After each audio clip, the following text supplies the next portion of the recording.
Hi friends, welcome back to my channel. Vandana Raj Chauri Chaura में आप सभी का बहुत बहुत स्वागत है। आज हम लोग हिंदी में वर्णमाला पढ़ने वाले हैं। इससे पहले संज्ञा, सर्वनाम,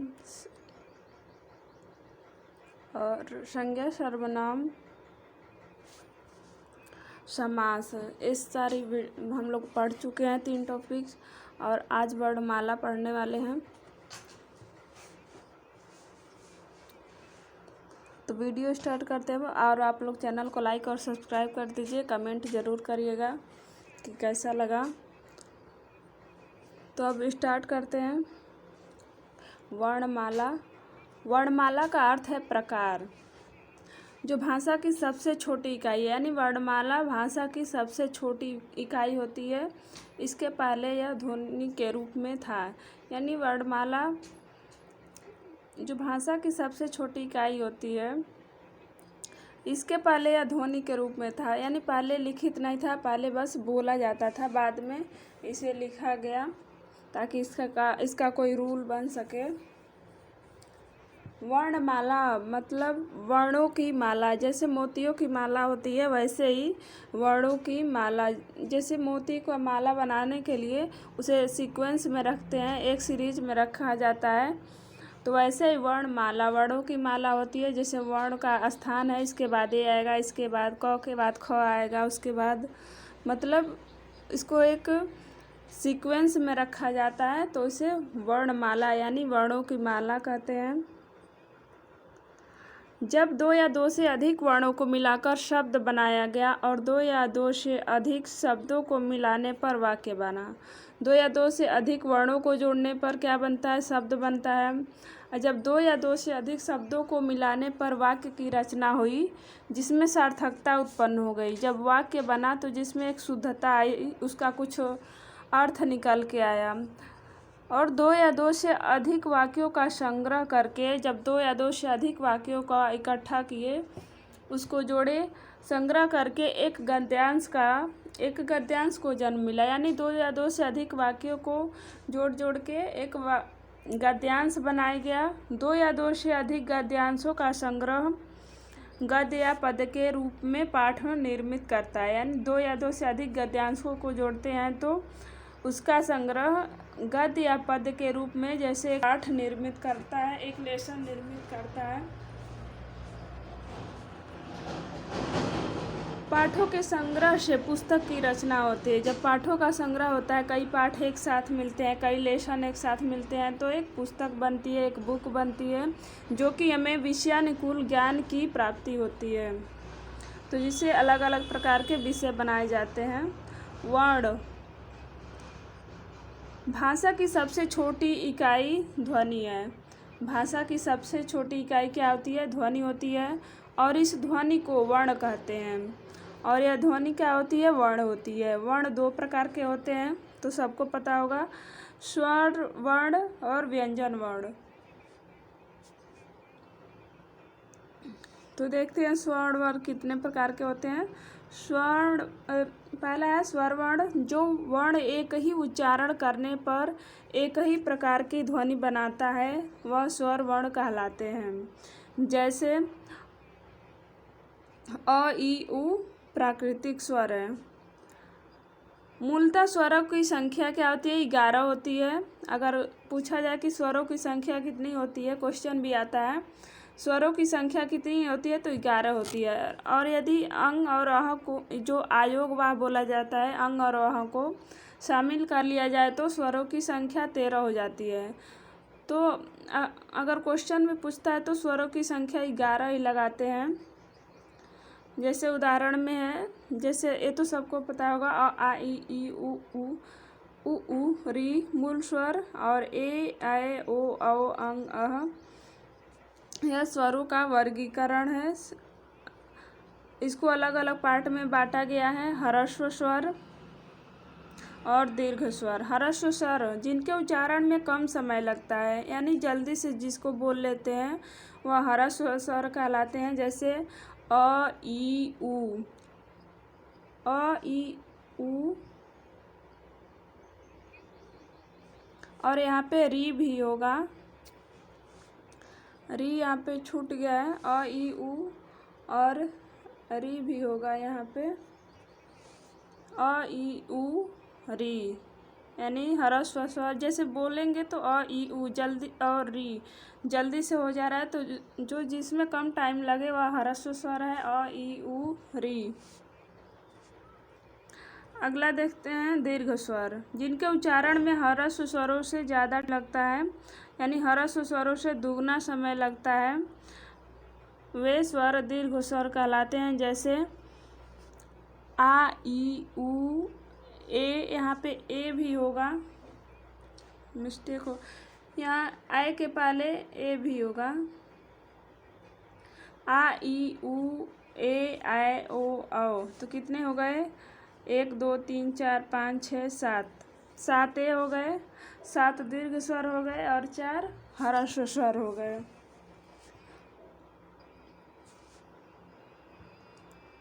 तो देखिए जैसे बोलने पर ही अ बोलेंगे तो कम टाइम लगेगा, आ बोलेंगे तो ज़्यादा टाइम लगेगा, तो अ क्या हो गया, ह्रस्व स्वर हो गया, आ दीर्घ स्वर हो गया, ई बोलेंगे तो कम टाइम लगेगा, ई बोलेंगे तो ज़्यादा टाइम लगेगा।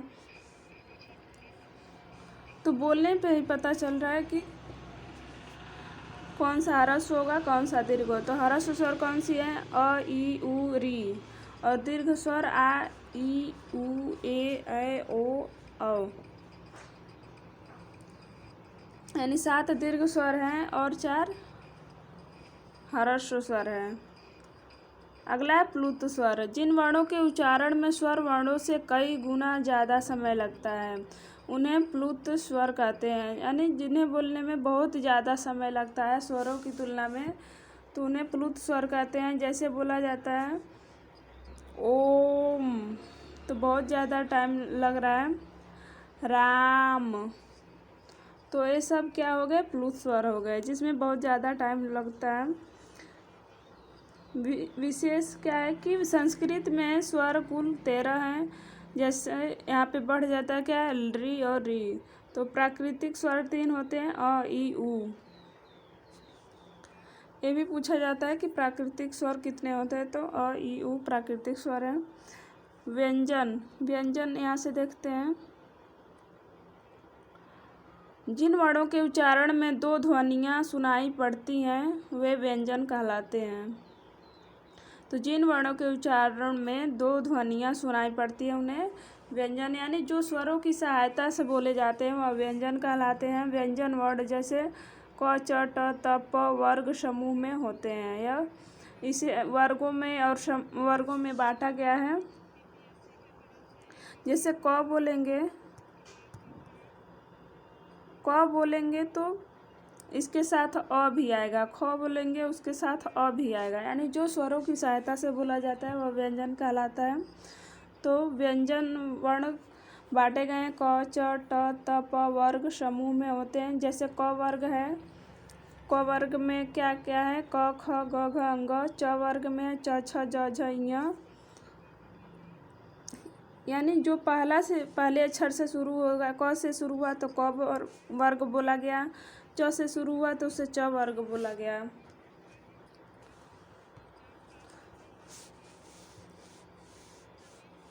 आगे बढ़ते हैं,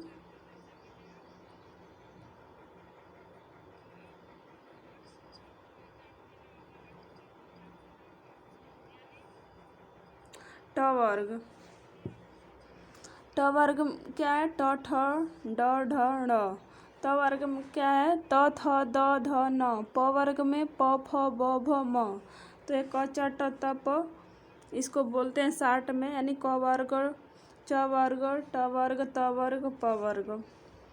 और इनको अलग अलग बांटा गया है, जैसे बोलने पे जैसा स्वर निकालता है वैसे बांटा गया है, जैसी ध्वनि निकलती है बोलने पे वैसे बांटा गया है। अंतस्थ क्वेश्चन भी आता है कि अंतस्थ व्यंजन कितने होते हैं, या अंतस्थ व्यंजन पहचानिए, ऑप्शन दे देता है, कई वर्ण दे देगा, उसमें से पहचानना रहता है। तो अंतस्थ व्यंजन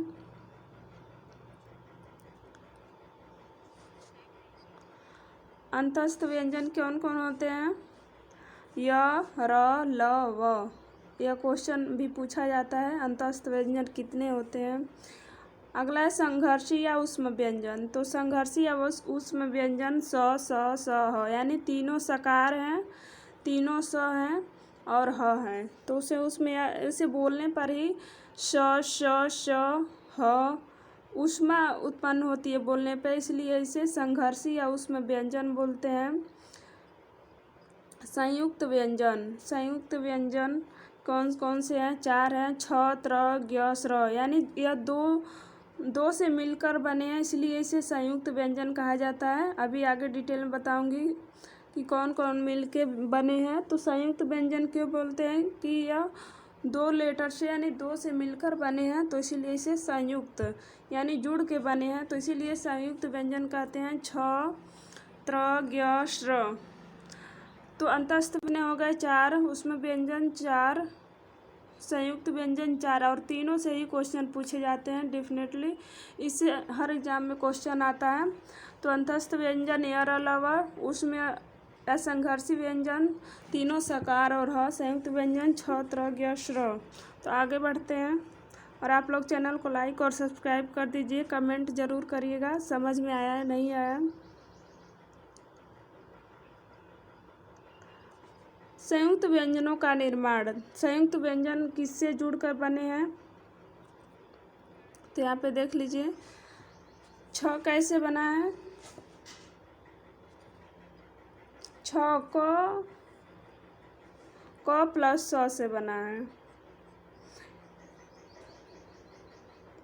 त्र किसे? यहाँ पे स ख के यहाँ पे खटखोड़ ख है, इसके नीचे डैश नहीं रहता है, टाइपिंग मिस्टेक हुई है। बस पहले के नीचे यानी क के नीचे वो डैश रहेगा। क प्लस खटखोड़ वाला ख से मिलके छ बना है, और त्र कैसे बना है? त प्लस र। त के नीचे हलंत रहेगा लेकिन र के नीचे नहीं रहेगा। त और र से मिलके क्या बना है? त्र। ज्ञ, ज और य से मिलके क्या बना है? ज्ञ। ज के नीचे हलंत रहे, यानी पहले लेटर के नीचे हलंत रहेगा, दूसरे के नीचे नहीं रहता है।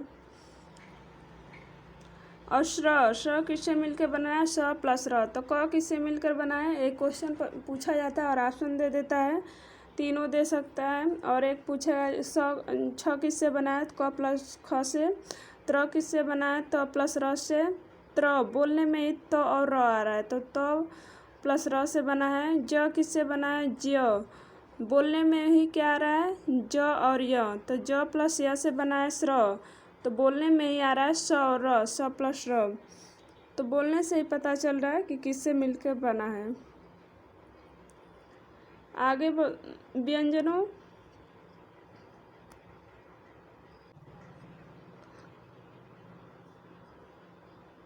आगे व्यंजनों का वर्गीकरण। व्यंजनों का वर्गीकरण कैसे हुआ है?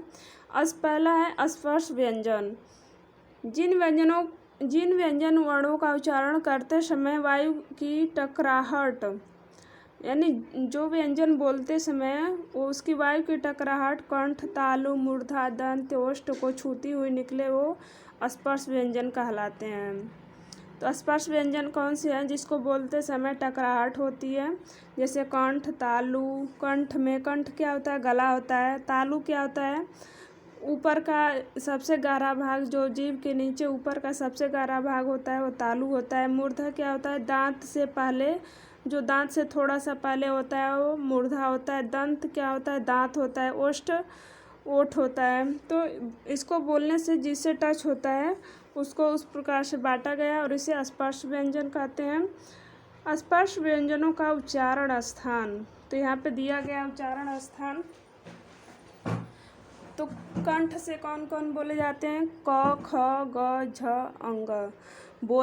अगर बोलेंगे, आप बोल के देखिए, तो बोलेंगे तो क, ख, ग, ज, झ, ग, ज, अंग, यानी कंठ से ही आवाज़ निकलती है, इसलिए इसे कंठ, इसको बोलने से कंठ से ही, यानी कंठ में ही टकराहट होती है, कंठ से ही आवाज़ निकलती है, उसमें ही झनकार होती है, इसलिए इसे कंठ कंठ व्यंजन बोला जाता है। तालु व्यंजन कौन से हैं? च, छ, ज, झ, ञ। तो इसे बोलने पे तालु में टच होता है, इसलिए इसे तालु व्यंजन बोलते हैं। और मूर्धा व्यंजन कौन से हैं? ट, ठ, ड, ढ, ड़। ट, ठ, ड, ढ, ड़। इसे बोलेंगे तो मूर्धा से टच होगा, यानी दांत से थोड़ा सा पहले का हिस्सा। और दांत से त, थ, द, ध, न। दांत नहीं रहेगा तो ये बोल ही नहीं पाएंगे। ओष्ठ से प, फ, ब, भ, म। अगर प बोलेंगे तो दोनों ओठ सटेंगे तभी बोल पाएंगे। फ बोलेंगे तो ओठ की सहायता से ही बोलेंगे। ब बोलेंगे तो ओठ की सहायता से, ऐसे ही भ और म। तो ये सारे बांटे गए हैं। जो बोलने पे जैसा ध्वनि निकलता है वैसे ही बांटा गया है, जिससे कंठ, तालु, मूर्धा, दंत, ओष्ठ। तो ये क्वेश्चन यहाँ से पूछे जाते हैं। कंठ व्यंजन किसे कहेंगे? ऐसे ऑप्शन दे देता है, क, छ, ट, ऐसे ऑप्शन दे देगा इधर उधर से, और एक ऑप्शन सही होता है। तो यहाँ से भी क्वेश्चन ज़रूर पूछे जाते हैं। और इन्हें अघोष और सघोष में भी बांटा गया है। अघोष वर्ण जिन ध्वनियों के उच्चारण में उच्चारण तंत्र कंपित न हो, यानी जिससे बोलने में उच्चारण तंत्र कंपन न करे, तो उसे क्या बोलते हैं? अघोष वर्ण बोलते हैं। जैसे प्रत्येक वर्ग का पहला और दूसरा व्यंजन, यानी जो वर्ग यहाँ पे बांटा गया है, तो वर्ग किसे कहते हैं? जो एक इधर से है, ऐसे ही वर्ग है। तो प्रत्येक पहला अक्षर और दूसरा अक्षर, प्रत्येक वर्ग का पहला और दूसरा अक्षर, यानी क, ख, च, छ, ट, ठ, यानी पहला और दूसरा अक्षर क्या होता है? अघोष वर्ण होते हैं।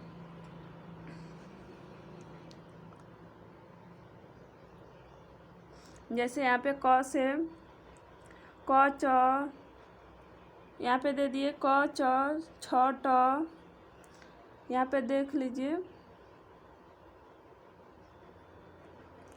प्रत्येक वर्ग का पहला और दूसरा व्यंजन, पहला और दूसरा क्या हो गया? क, ख हो गया, च, छ हो गया, ट, ठ हो गया, त, थ हो गया, प, फ हो गया।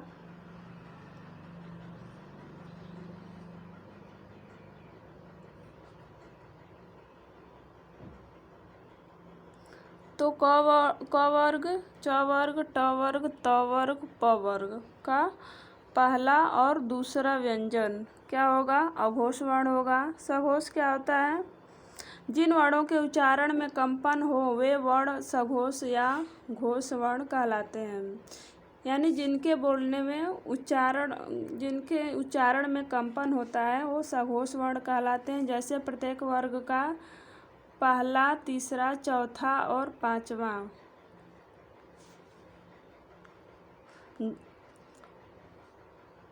प्रत्येक वर्ग का पहला, तीसरा, चौथा और पांचवा वर्ण। पहला, तीसरा, चौथा और पांचवा वर्ण।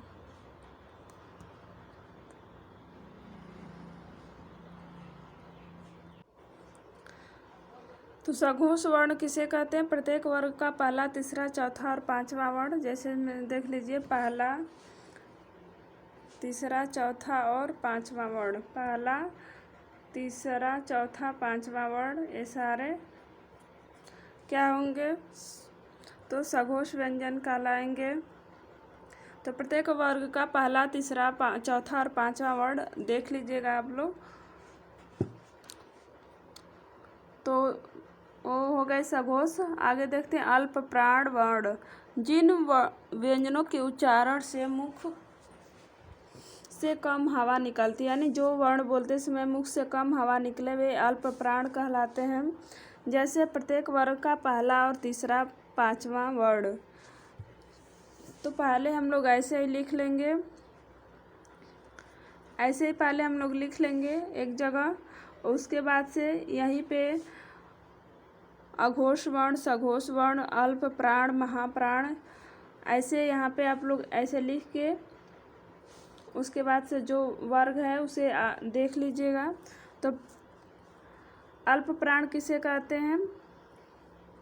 पहला वर्ग यानी प्रत्येक वर्ग का पहला, तीसरा और पांचवा। पहला क हो गया, तीसरा हो गया,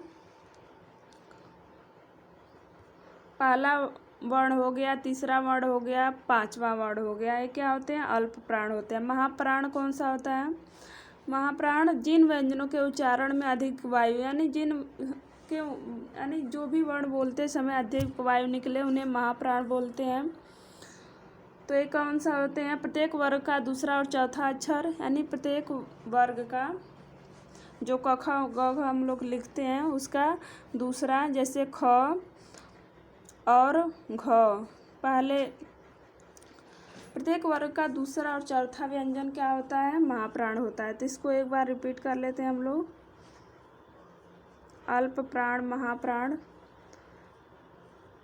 अघोष जिन ध्वनि के उच्चारण तंत्र कंपित न हो उसे अघोष वर्ण कहेंगे और प्रत्येक वर्ग का पहला और दूसरा व्यंजन होता है। सघोष वर्ण जिनके उच्चारण में कंपन हो उसे सघोष वर्ण कहते हैं। और ये कौन कौन से होते हैं? प्रत्येक वर्ग का पहला अक्षर, तीसरा अक्षर और चौथा और पांचवा अक्षर। अंतस्थ व्यंजन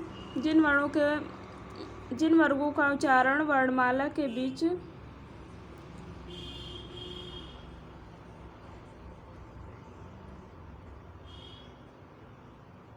अंतस्थ व्यंजन, यहाँ से देखते हैं आगे। अंतस्थ व्यंजन जिन वर्गों का उच्चारण वर्णमाला के बीच अर्थात स्वरों और व्यंजनों के बीच होता हो वे अंतस्थ व्यंजन कहलाते हैं, जैसे य, व, र, ल।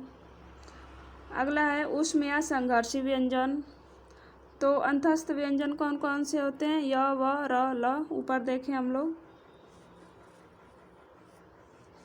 अगला है ऊष्म या संघर्षी व्यंजन जिन व्यंजनों का उच्चारण करते समय वायु किसी स्थान विशेष पर संघर्ष करती हुई या रगड़ती हुई बाहर निकलती है, जिससे गर्मी पर यानी जिसको बोलने में ज़्यादा संघर्ष होता है, ज़्यादा ऊष्मा निकलती है, उसे संघर्षी ऊष्म व्यंजन करते हैं। जैसे तीनों सकार हो गए, स, श और ह। और अंतस्थ व्यंजन कौन कौन से हैं? तो यहाँ पे लिखा नहीं है। य, र, ल, व। ये अंतस्थ व्यंजन होते हैं। और ऊष्म व्यंजन तीनों सकार और ह।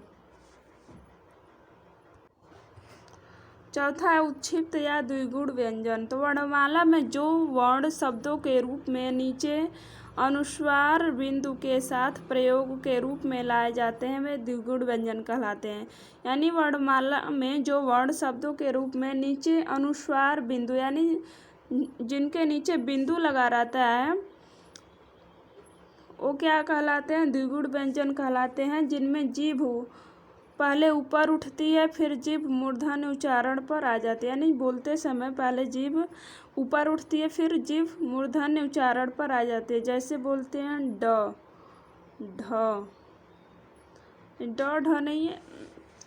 अगर यहाँ पे यानी जिसके नीचे बिंदु लगा है वो क्या होते हैं? उत्क्षिप्त या द्विगुण व्यंजन बोलते हैं उन्हें। अगला है पांचवा क्या है? संयुक्त व्यंजन। तो वर्णमाला में ऐसे व्यंजन वर्ण जो दो अक्षरों को मिलाकर बनाए गए हैं वो संयुक्त व्यंजन कहलाते हैं। आगे भी हम लोग पढ़े हैं, जैसे छ, त्र, ज्ञ, श्र। छ किससे मिलकर बनाए? क और ख से, यानी खटखोट ख से। त्र किससे मिलता और र, बोलने पे क्या आ रहा है? त और र। त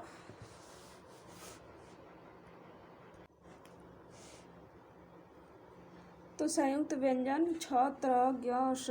तो छ किससे मिलकर बना है? छ, क प्लस ख, यानी इससे मिलकर छ बना है त्र। बोलने में क्या आ रहा है? त्र, त और र। त के नीचे हलंत रहेगा प्लस र, यानी र। त्र हो गया। ज्ञ, ज्य बोलते हैं इसको। ज, इसमें ज आ रहा है प्लस य, तो ज और य से मिलकर ज्य बना श्र।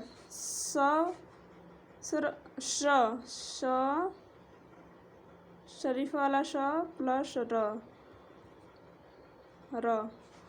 छ किससे मिलकर बना? क और ख से। त्र, बोलने में ही त और र आ रहा है। त प्लस र से ज्य, ज प्लस य से स्र, स प्लस र से।